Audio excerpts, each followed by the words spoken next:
četrtek 25. maja so Grko-katoliška križevska eparhija, KUT Logos, Zavod za cerkveno glasbo in Inštitut za patristične študije Viktorijanum Teološke fakultete Univerze v Ljubljani pripravili na Teološki fakulteti v Ljubljani predstavitev novega slovenskega prevoda dela Božja liturgija, bizantinsko-slovanskega obreda ali prvega uradnega liturgikona za bogoslužje vzhodnega obreda v slovenskem jeziku.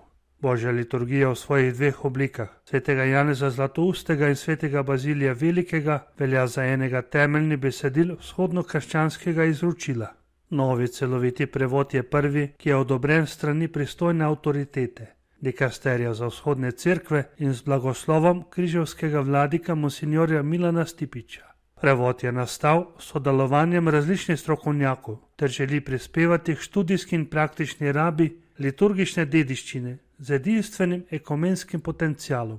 Na podlagi rutenske, rusko-ukrajinske različice so izšle 3 publikacije: Služebnik kot liturgična knjiga za duhovnike, Božja liturgija kot poljudna izdaja za ljudstvo, Odpevi za pevce kot notirana izdaja za 4-glasni zbor in za solista. Uvodoma so zbrane pozdravili dr. Janez Vodičar, dekan Teološke fakultete, monsinjor Milan Stipič, križevski vladika in jezuit pater Joško Zajec iz papeškega kolegija Rusikom v Rimu. Predavanje je imel diakon profesor dr. Daniel Galadza z papeškega vzhodnega inštituta v Rimu. Pri okrogle mizi so sodelovali magister Jan Dominik Bogataj, Aljoša Kodba, dr. Simon Malmenval, dr. Cecilija Oblonšek in dr. Milan Špelič, ki je bil moderator. Prisluhnemo odlomkom predavanja diakona profesorja Daniela Galadza.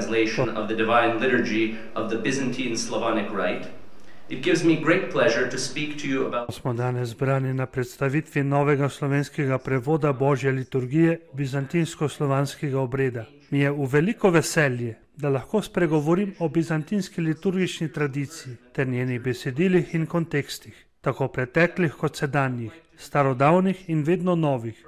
To izročilo je bilo za cerkev skozi mnoga stoletja vir duhovne hrane. Danes bi rad storil 3 stvari. Predstavil nekatera liturgična besedila, ki jih imamo za zdaj pred seboj, v prevodu, ki je dostopen in razumljiv vsem tukaj v dvorani, vsaj tistim, ki govorijo slovensko. Drugič, preučil njihov teološki pomen in aktualnost danes. Tretjič, na ta besedila in njihov teološki pomen pogledal v okviru liturgičnega praznovanja v vsej njegovi polnosti. Kot je nedavno v svoji knjigi o vzhodno-krščanski soteriologiji zapisal patrolog Kalet Anatolis, smo v veliki meri izgubili dostop do liturgične izkušnje zveličanja. Prvi problem je ekumenski unilaterizem, enostranskost, ki vključuje preučevanje bizantinskega obreda in grškega izročila samo zato, da bi pokazal njegovo sorodnost z latinskim izročilom. Druga nevarnost je liturgični oportunizem, ki se približuje bizantinski liturgiji kot odgovoru na današnje rimokatoliške liturgične probleme, bodisi teoretične ali praktične, doktrinalne ali pastoralne. Ker je treba pustiti čas za razpravo o novem slovenskem prevodu Božje liturgije, mi dovolite, da zaključim 4 ugotovitvami o tem, kaj je tisto, kar moramo storiti danes.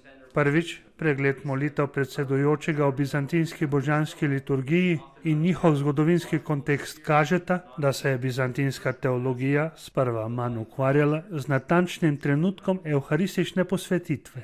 Drugič, pomembno je poudariti, da se teologija ne izraža le v molitvah predsedujočega, ampak tudi v pesmih ljudstva. Tretjič, namesto da bi takoj začeli popravljati, urejati in reformirati, bi morali najprej priznati, da lahko številne plasti pomenov in simbolike obstajajo druga ob drugi in se prekrivajo druga z drugo, čeprav je to sprva zmedeno ali morda celo nerazumljivo za sodobno miselnost. Četrtič, to ponovno odkritje bi moralo voditi k zavedanju, da je določena stopnja tujega vpliva vedno obstajala v vsakem liturgičnem izročilu in da ni drugega zlatega obdobja kot sedanjost. Prav tako pa ne obstaja čisti obred, ki bi bil prost tujih primesi.